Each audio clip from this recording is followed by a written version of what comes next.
Solan to अनरेवल टांग set के इस एपिसोड को शुरू करने से पहले भाई लोग, अगर आप लोगों ने इसके पहले के एपिसोड्स को नहीं देख रखा है तो प्लीज जाके देख के आए, तभी आप लोगों को इस कहानी में काफी ज्यादा मजा आएगा। और जितना हो सके उतनी ज्यादा कोशिश करूंगा इस वीडियो को लॉन्ग बनाने की। तो भाई लोग, आप लोग भी अपनी तरफ से इस वीडियो को भर भर के लाइक करें, और अगर आप लोग इस चैनल पे नए हो तो प्लीज चैनल को भी सब्सक्राइब कर लेना। तो चलिए और ज्यादा देरी ना करते हुए अपने इस एपिसोड को शुरू करते हैं। जैसा कि हमने लास्ट एपिसोड के अंदर देखा था कि दाई युआपिन ने एक साथ ही काफी सारी स्पिरिट टेक्निक्स को इस्तेमाल किया था, और उन सभी को एक साथ इस्तेमाल करके इसने अपनी पावर और स्ट्रेंथ बढ़ा ली होती है, और फिर ये काफी तेजी से युआ की तरफ बढ़ने लगता है उसे मारने के लिए। लेकिन तभी युआ अपनी आंखों से एक अटैक इसके ऊपर कर देता है, और युआ के इस अटैक को देख के दाई युआपिन कहता है कि क्या तुम मेरे साथ इतनी टीनी एनर्जी के साथ लड़ने की कोशिश कर रहे हो, और ऐसा करके तुम अपना ही मजाक बना रहे हो। और इतना के दाई युआपिन white tiger light shock wave से अटैक कर देता है, और दाई युआपिन का ये खतरनाक सा अटैक युआ के छोटे से अटैक की तरफ बढ़ने लगता है। लेकिन युआ का ये जो छोटा सा अटैक होता है ये किसी गोली की तरह दाई युआपिन के अटैक को चीरते हुए आगे निकल जाता है। और इस चीज को देख के दाई युआपिन खुद भी काफी हैरान होता है, क्योंकि युआ की जो गोल्डन लाइट थी उसने इसकी शॉक वेव को काफी आराम से भेद दिया था,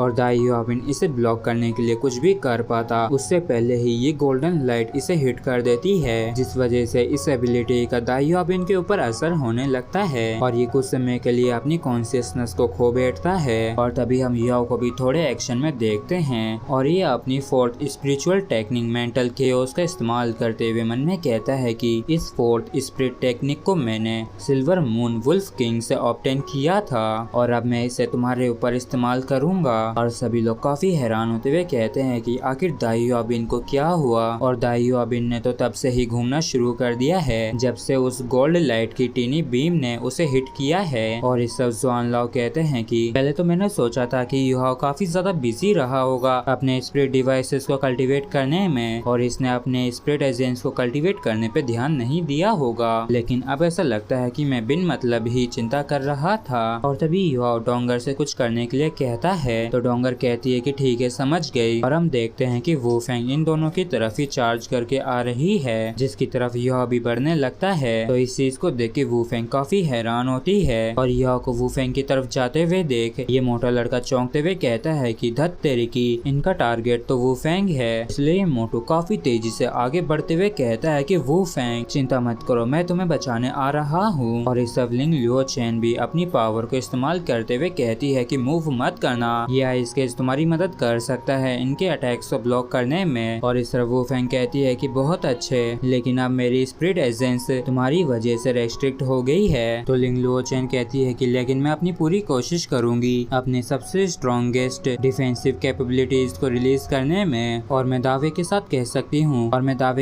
सकती हूँ कि तुम इतनी जल्दी इससे छुटकारा नहीं पा पाओगी। और इस तरफ हम देखते हैं कि युआ और डोंगर ये दोनों ही रुक जाते हैं, और इस चीज को देख के ये मोटू चौंकते हुए कहता है कि इन्होंने तो वू फेंग के ऊपर अटैक नहीं किया। और तभी युआ मुड़ के इस मोटू की तरफ देखने लगता है, और ये डोंगर के साथ मिलके स्पिरिट फ्यूजन को इस्तेमाल करता है। और इस तरफ ये मोटू भी समझ जाता है कि उनका असली टारगेट तो ये खुद है, लेकिन ये जानने के लिए काफी देर हो चुकी थी, और अब ये अपने आप को भी नहीं रोक पा रहा होता है। और क्योंकि ये अब रुक नहीं सकता था, इसलिए ये परेशान होते हुए चिल्लाते हुए कहता है कि तो फिर लो मेरी अल्टीमेट पावर का स्वाद चखो। और इतना कह के ये एलिफेंट फोग को इस्तेमाल करता है, जिसकी वजह से दुश्मनों के अटैकों की जो स्ट्रेंथ होती है वो काफी ज्यादा कम हो जाती है। जिसके बाद ये एलिफेंट स्किन का इस्तेमाल करता है, जिस वजह से इसकी स्किन रबर की जैसी हो जाती है, जिस वजह से इसकी डिफेंसिव कैपेबिलिटीज जो होती हैं वो 200% तक बढ़ जाती हैं। और ये सब कुछ कंबाइन करके ये इस मोटू का सबसे स्ट्रॉन्गेस्ट डिफेंस होता है। और इस तरफ युआ ने इसके ऊपर काउंटर अटैक करने के लिए अपने पंच को तैयार कर लिया होता है, और जब ये मोटू इसके काफी ज्यादा करीब आ जाता है, डिसेंशन ऑफ सोर्जिन का एक काफी ज्यादा खतरनाक पंच इस मोटू के ऊपर कर देता है। और युआ के इतने खतरनाक पंच को अपनी तरफ आता देख ये मोटू काफी ज्यादा घबरा जाता है, और डरते हुए कहता है कि आखिर वो मुक्का इतना बड़ा क्यों है। और तभी हम देखते हैं कि युआ का पंच इस मोटू के लग जाता है, और इस चीज को देख के सभी लोग काफी ज्यादा हैरान होते हैं। और इस लम्हे में इस मोटू को ऐसा लगता है जैसे कि इसकी पूरी दुनिया को चकनाचूर कर दिया गया हो, जिस वजह से ये काफी ज्यादा डर जाता है, मतलब कि ये एक तरीके से हार जाता है। और फिर ये सीधे दाइयोबिन की तरफ जाने लगता है और इसे अपनी तरफ आता देख दाइयोबिन भी थोड़ा सा घबरा जाता है। और फिर हम चैप्टर 196 की शुरुआत में उस चीज को देखते हैं जिसे दाइयोबिन ने देखा था। और जब केओटिक एलिमेंटल फ्लक्चुएशन का असर खत्म हो जाता है और जब दाइयोबिन होश में आता है उससे जिसने इसे मूर्खों की तरह खड़ा कर दिया था, और ये होश में आने के बाद देखता है कि एक जाइंट गोल्डन फिस्ट सीधे मोटू की तरफ बढ़ रहा है, जिसके तुरंत बाद ये मोटू जो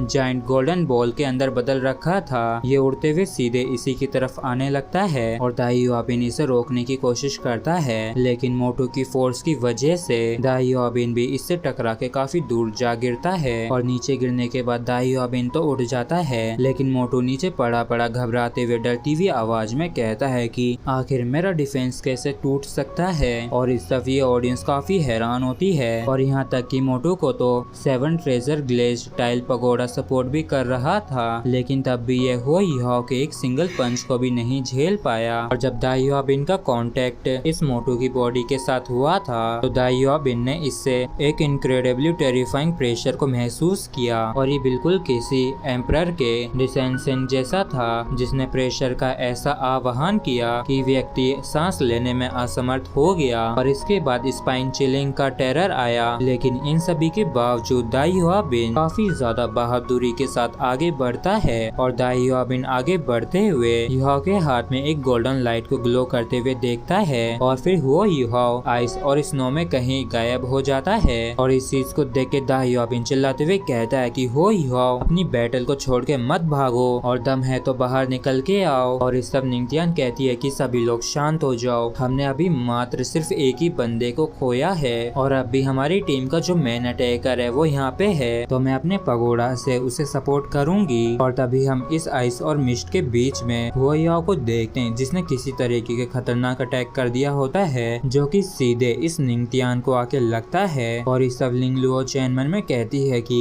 पगोड़ा का जो सपोर्ट था वो गायब हो गया है, और क्या निंगतियान भी हार गई है, लेकिन वूफेंग अब भी केज के अंदर है, तो शायद ये ठीक रहेगा। और फिर हम उसी केज को देखते हैं जिसके अंदर वूफेंग थी। वहाँ पे स्नो एम्प्रेस आ जाती है, और स्नो एम्प्रेस को देख के वूफेंग मन में कहती है कि ये तो हुआ याओ की स्पिरिट सोल है, और ये तो वाकई में काफी ज्यादा क्यूट है। लेकिन हम देखते हैं कि इस क्यूट स्नो एम्प्रेस ने लिंगलुओ चैन के खून को भी काफी ठंडा कर दिया होता है, और इस चीज की वजह से लिंगलुओ चैन के काफी तगड़े वाले होश उड़ जाते हैं, क्योंकि आइस केज के साथ लिंगलुओ चैन का कनेक्शन टूट गया होता है। और तभी अचानक से वूफेंग काफी ज्यादा चौंक जाती है, क्योंकि इसकी तरफ काफी सारे अटैक आ रहे होते हैं, और बटरफ्लाई गॉडेस के इस लाइट अटैक को और किसी ने नहीं बल्कि डोंगर ने किया होता है। और इस तरफ ये ऑडियंस काफी हैरान होते हुए कहती है कि इस लेक के ऊपर तो काफी ज्यादा फॉग है, जिसकी वजह से मैं वहाँ पे क्या हो रहा है उसे नहीं देख सकता हूँ, और ना जाने ये डोमेन कैसा है। और पहले लिंगलुओ चैन ने लेक के सरफेस का सिर्फ 100 मीटर ही जमाया था, लेकिन अब तो ये काफी खतरनाक तरीके से जम चुकी है, मतलब कि आधे से ज्यादा लेक पूरी तरीके से जम गई है। और ये लड़की कहती है कि आखिर जूनियर ब्रदर ने कब इतनी कैपेबिलिटीज को कब हासिल किया, तो भाई कहता है कि ये तो मुझे भी नहीं पता है। और तभी हम एक गोल्डन हैमर को हवा में देखते हैं, जिसके बाद हम सी गॉड लेक के टॉप पे 5 आइस स्टेचूज को देखते हैं, जिन्हें अजीबो गरीब पोस्चर्स में भी देखा जा सकता है। और तभी हम देखते हैं कि दाइयोबिन ने अपने आप को उस बर्फ से आजाद करवा लिया होता है, और ये चिल्लाते हुए कहता है कि हो याओ कहाँ हो तुम, दम है तो बाहर निकल के आओ। और दाइयोबिन अपने आप को आजाद करवाने में थोड़ा सा थक गया होता है, और जब इसका ध्यान उस हैमर के ऊपर जाता है तो इसके काफी तगड़े वाले होश उड़ जाते हैं। और इतने सारे हैमर्स को अपनी तरफ आता देख दाइयोबिन ने पहली बार अपनी पूरी जिंदगी में इस एहसास को सच में महसूस किया होता है, और ये जो एहसास था ये मिट जाने का एहसास था, क्योंकि युहाओ और डोंगर ने spirit essence fusion technique divine truth among emptiness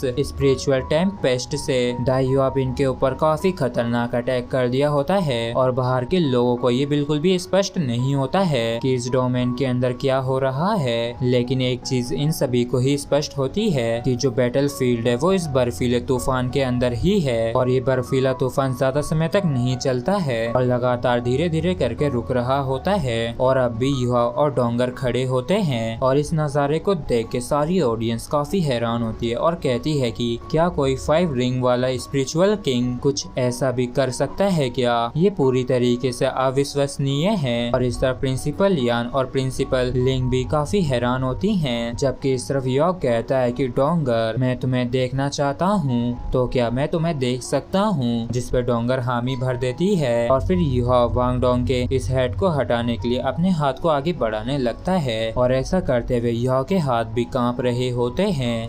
और भाई लोग, इस एपिसोड की स्टार्टिंग में हम इन दोनों को वापस से एक दूसरे के आमने सामने देखते हैं और यह डोंगर की हेड को हटाने के लिए अपने हाथ को धीरे धीरे आगे बढ़ा रहा होता है और हम देखते हैं कि इसका हाथ भी काफी कांप रहा होता है। और इस मोमेंट पे ये दोनों ही काफी शर्मा भी रहे होते हैं और बेचारा यह कुछ भी नहीं कह पाता है, जबकि वांग डोंग को भी काफी ज्यादा बेचैनी हो रही होती है, जिस वजह से ये अपने हाथ को रगड़ रही होती है। और तभी यह अपने हाथ को उसके हाथ के ऊपर रख देता है। तो फिर एक बारी और वापस से इन दोनों के ही स्पिरिट पावर आपस में मर्ज होने लगती है और फिर ये दोनों एक दूसरे के काफी करीब आ जाते हैं और एक दूसरे को हग कर लेते हैं, जिस वजह से इनके पीछे इनकी स्पिरिट फ्यूजन का एक काफी ज्यादा सुंदर छवि बन गई होती है। और तो और इनके अंदर से काफी ज्यादा रंग बिरंगी लाइटें भी निकल रही होती हैं और इस अद्भुत नजारे को देख के सभी लोग काफी ज्यादा हैरान होते हैं। और फिर हम देखते हैं कि ये दोनों मर्ज होके एक होने लगते हैं और कुछ ही पलों में ये दोनों पूरी तरीके से एक दूसरे के साथ मर्ज हो जाते हैं, जबकि इस तरफ सभी लोग इस नजारे को देखने के लिए काफी उत्सुक और हैरान होते हैं। और तभी सुबह भी हो जाती है और इस तरफ लाइट गॉडेस अपने विंग्स को खोलती है और सूरज की पहली किरणों में ये लाइट गॉडेस हवा में उड़कर सभी लोगों के सामने आती है और ये वाकई में काफी ज्यादा खूबसूरत भी लग रही होती है और ये पहली बार मुस्कुराती भी है, जिसके बाद ये दाइयोबिन के पास आ जाती है जो कि बर्फ में जम रखा होता है और ये सिर्फ अपनी एक ही फिंगर से दाइयोबिन की बर्फ को टच करती है और इसकी पावर की वजह से दाइयोबिन के ऊपर जो बर्फ थी वो टूट जाती है। और बटरफ्लाई लाइट गॉडेस को देख के सभी लोग काफी हैरान होते हैं और कहते हैं कि गर्ल नंबर 2 तो काफी ज्यादा खूबसूरत है। और इस तरफ इसने सभी को आजाद कर दिया होता है, जिसके बाद ये लड़की वापिस से गायब होने लगती है, मतलब कि ये दोनों अपनी स्पिरिट फ्यूजन को भी खत्म करने लगते हैं। और इस दाइयोबिन इस लाइट गॉडेस को देख के मन में कहता है कि आखिर एग्जैक्टली ये लड़की है कौन। और तभी अचानक से इस लाइट गॉडेस के अंदर से काफी तेज रोशनी निकलती है और इसी तेज रोशनी के साथ ये यहाँ से गायब हो जाती है और इसकी जगह पे वांग डोंग और यह आ जाते हैं। और इस सब यह भी वांग डोंग को देख के काफी ज्यादा हैरान होता है और ये काफी हैरानी के साथ कहता है कि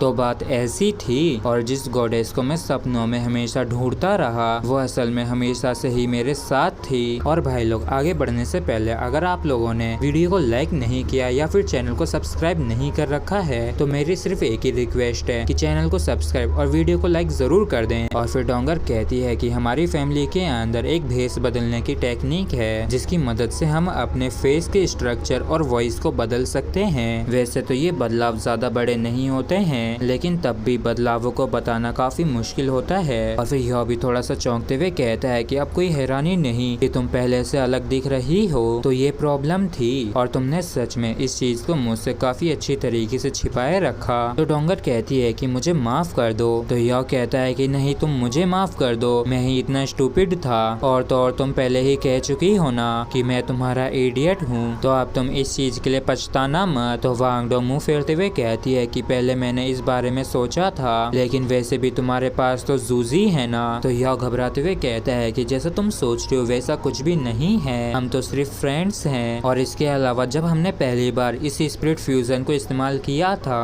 तभी मेरे दिल में गॉडेस ऑफ लाइट ने अपनी जगह बना ली थी और उसकी जगह कोई भी नहीं ले सकता है। और यह की इस बात को सुनकर डोंगर कहती है कि ओ ऐसी बात है क्या। और फिर यह वांग डोंग के हाथ को थामते हुए कहता है कि हाँ बिल्कुल यही बात है और इसके अलावा मेरी गॉडेस अब मेरे पास है। और फिर डोंगर यह की तरफ देख के शर्माने लगती है और ये यह को इडियट कहती है। और पिछले 2 सालों से यह और वांग डोंग जो ये अलग थे, इस दौरान वांग डोंगर ने यह के प्रति अपनी फीलिंग्स को फिगर आउट करने की कोशिश की और यहाँ तक कि इसे भूलने की भी काफी कोशिश की, लेकिन इसे रियलाइज हुआ कि ये ऐसा नहीं कर सकती है और इसी वजह से ये युहाओ के पास गई, जिससे कि ये अपने साथ युहाओ को क्लियर स्काई सेक्ट ले जा सके, इस उम्मीद में कि इसे इसकी फैमिली मेंबर्स का अप्रूवल मिल जाए। लेकिन इसी दौरान रास्ते में इसकी मुलाकात मुलाकात जूजी के साथ हो गई थी और तब वो पहली बार था जब इसे युहा को खोने का डर लगा। इसलिए जब ये लौट के शेरक एकेडमी आई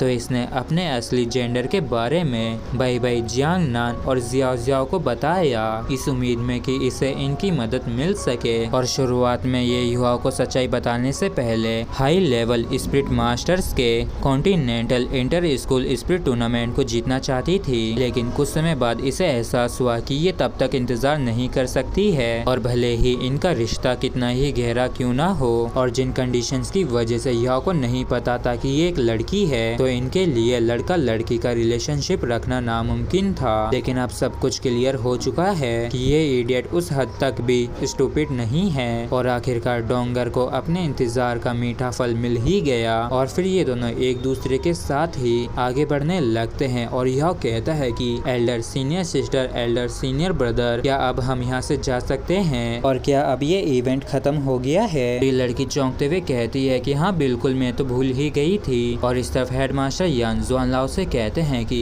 क्या हम अभी उससे उस स्पिरिट सोल के बारे में पूछें क्या? और तभी कुछ लड़के कहते हैं कि एल्डर सीनियर सिस्टर जरा रुको, क्या हम इन्हें अब भी चैलेंज कर सकते हैं क्या? और इस लड़की की बात को सुन के इस लड़की के काफी तगड़े वाले होश उड़ जाते हैं और ये चिल्लाते हुए कहती है कि भैंस की टांग, क्या तुम पहले सो रहे थे? और तो और इसके अलावा क्या तुम लोगों के पास इतना कॉन्फिडेंस भी है कि तुम लोग इन दोनों के खिलाफ जीत भी पाओगे? और मैं क्लियरली तुम सभी को बता देती हूँ कि चैलेंज करने का समय खत्म हो गया है। और फिर ये लड़की कहती है कि हो ही हाँ, और लेकिन तभी ये रुक जाती है क्योंकि इसे वांग डोंग का नाम पता ही नहीं होता है। तो पीछे से बाई बाई इसे वांग डोंगर नाम बताता है और फिर ये सभी को बताती है कि वांग डोंगर और हो युहाओ सफल हो चुके हैं और सेंचुरी इवेंट की ये सबसे बेस्ट जोड़ी है और हम सभी ही दुआ करते हैं कि इनका रिलेशनशिप खुशियों से भरा हो हमेशा हमेशा के लिए। और इन दोनों के लिए सभी लोग ही काफी खुश होते हैं। और तभी एक और बंदा जुआनलाओ के पास आके कहता है कि जुआनलाओ, क्या हमें हुआ युहाओ को अभी ही यहाँ पे ले आना चाहिए? तो दूसरा कहता है कि बिल्कुल सही, वो स्पिरिट सोल काफी बेमिसाल है और अगर हमने इस बारे में उससे नहीं पूछा तो मेरी जिज्ञासा सच में मुझे झंझोर कर रख देगी। और इनकी बातों को सुन के जुआनलाओ धीरे से कहते हैं कि हमारे पास एक भी दिन की कमी नहीं है। और फिर ये इन सभी को मना करते हुए कहते हैं कि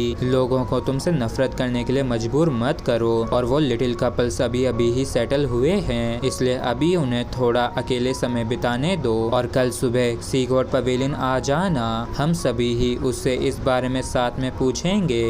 भाई लोग, थोड़ी देर पहले मेरे से एक छोटी सी गलती हो गई थी और मैंने आपको बताया था ना कि सुबह हो गई है, तो सुबह नहीं हुई थी, वो तो बस ऐसे ही रोशनी आ रही थी, मतलब कि अभी भी रात है। और इस चैप्टर की स्टार्टिंग में हम इन दोनों को बाहर आए हुए देखते हैं और डोंगर कहती है कि युहाओ, हमें इवेंट को देखने के बाद यहाँ से जाना चाहिए। तो युहाओ कहता है कि मैं उसे नहीं देखना चाहता हूँ, मैं तो सिर्फ तुम्हें ही देखना चाहता हूँ। तो डोंगर कहती है कि तो फिर तुम्हारा मन कब तक भरेगा? तो युहाओ कहता है कि कभी नहीं, मैं तो तुम्हें हमेशा देखना चाहता हूँ। तो डोंगर थोड़ी सी उदास होते हुए कहती है कि युहा, मुझे माफ कर दो, मैंने जो तुमसे अपना जेंडर छिपाया था और इसका जो मेन कारण था वो ये था कि। और डोंगर कुछ आगे कह पाती उससे पहले ही युहा कहता है कि मैं समझता हूँ और असल में मुझे तो इस चीज की खुशी भी है। और युहा की इस बात को सुनकर डोंगर हैरान हो जाती है और कहती है कि खुशी? तो युहा कहता है कि हाँ बिल्कुल मैं खुश हूँ, क्योंकि अगर तुम अकेडमी के अंदर एक लड़की की तरह एंटर करती तो हमारे साथ आने के ज्यादा चांसेस नहीं थे और तुम तो काफी ज्यादा सुंदर और आकर्षक हो, तो मेरे साथ एक ही डॉम के अंदर रुकना तुम्हारे लिए नामुमकिन होता, जिस वजह से हमारा रिलेशनशिप आज जो है वो नहीं होता। और शायद तक कि अब तक हम अपनी स्पिरिट फ्यूजन टेक्निक को डिस्कवर भी नहीं कर पाते। और यह की इस बात पे डोंगर कुछ भी नहीं कहती और यह कहता है कि चलो ठीक है, अब हम सी गॉड पवेलियन चलते हैं। और तभी यह थोड़े मजे लेते हुए कहता है कि डोंगर, अब जाके मुझे समझ में आया कि जब तुमने अकेडमी के अंदर एंटर किया था तब तुम इतनी अजीब क्यों थी, जैसे कि बार बार तुम्हारा अकेले नहाना। और सच में तुम तो काफी ज्यादा गुस्सा हो गई थी जब हम साथ में पहली बार सोए थे। और यहाँ की बातों को सुनकर डोंगर को गुस्सा आ रहा होता है और ये खुद से कहती है कि आखिर ये क्या कह रहा है। तो यह कहता है कि मैं सच कह रहा हूँ, क्या तुम्हें याद है कि जब हमने पहली बार गोल्डन रोड की कोशिश की थी और हम दोनों ही काफी थकान की वजह से बेहोश भी हो गए थे, जिस वजह से हम अगले दिन क्लास के के लिए लेट हो गए थे और इस चीज के लिए मिस झाओ ने हमें सजा भी दी थी। और यहाँ तक कि उन्होंने तो चिल्लाते हुए ये भी कहा था, क्या तुम दोनों डेटिंग वगैरह कर रही हो?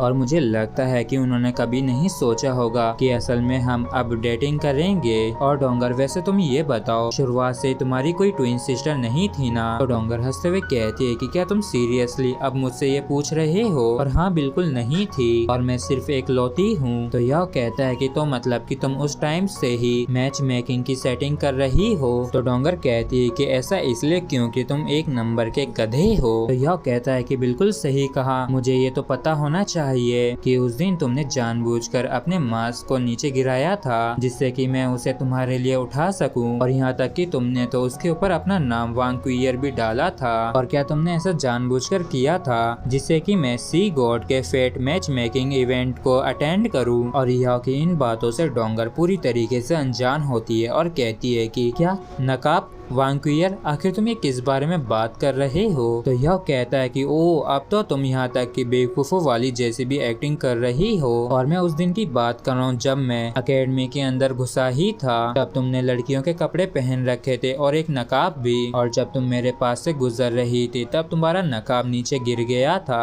और तो उसके ऊपर वांकुइयर लिखा भी था। और तुमने तुरंत ही उस मास्क को लिया और वहाँ से चली गई। और यहाँ तक कि मैंने तो तुम्हारा पीछा करने की भी कोशिश की थी लेकिन मैं नहीं कर पाया। और यह की बातों को सुन के डोंगर थोड़ी सी चौंक सी जाती है और कहती है कि ऐसा कैसे पॉसिबल हो सकता है कि कोई बिल्कुल मेरे जैसा ही दिखता हो? और क्या तुम श्योर हो कि तुम मुझे इमेजिन नहीं कर रहे थे? तो यह कहता है कि शायद ये पूरी तरीके से नामुमकिन भी नहीं है, क्योंकि शायद ऐसा इसलिए क्योंकि मैं अपनी गॉडेस को कुछ ज्यादा ही मिस कर रहा था। तो शायद मैंने इस तरीके की चीजों को इमेजिन करना शुरू कर दिया होगा। और वैसे तुम आज रात कहाँ सोने वाली हो? मेरे साथ सोगी या फिर कहीं और? तो डोंगर कहती है कि आखिर ये तुम क्या कह रही हो? ये पॉसिबल नहीं है, हम सिर्फ ऐसा शादी के बाद ही कर सकते हैं। तो यह हंसते हुए कहता है कि आखिर ये तुम क्या सोच रही हो? मैं तो बस साथ में कल्टीवेट करने की बोल रहा था। तो डोंगर थोड़ी गुस्से से कहती है कि आंसर अब भी वही है और किसे क्या पता कि तुम कुछ करने वाले हुए तो इसलिए तुम अकेले जाके सो जाओ। तो यह कहता है कि लेकिन अब भी मेरे पास काफी कुछ है तुम्हें बताने को। तो डोंगर कहती है कि चलो फिर हम कल बात करते हैं। और क्या तुम इस इवेंट के बाद थके नहीं क्या? और तो और मेरी पर्सनल सेफ्टी के लिए मैंने डिसाइड किया है कि मैं भी अपने रूम में लौट के जा रही हूँ। और इतना कहकर डोंगर उछलते कूदते हुए यहाँ से जाने लगती है। लेकिन तभी यह काफी ज्यादा चौंकते हुए कहता है कि ठहरो। और फिर ये काफी हड़बड़ाहट में डोंगर की तरफ बढ़ने लगता है, जबकि डोंगर मुस्कुराते हुए पलट के इसको तरफ देखने लगती है और यह तुरंत ही इसके पास आके रुक जाता है। लेकिन तभी अचानक से डोंगर इसे हग कर लेती है और ये कहती है कि क्या तुम्हें पता है कि मुझे कितनी ज्यादा चिंता हो रही थी और मैं नहीं जानती थी कि मैं क्या करती अगर तुम मुझे पिक नहीं करते। और जब तक तुमने अपना डिसीजन नहीं बनाया था उससे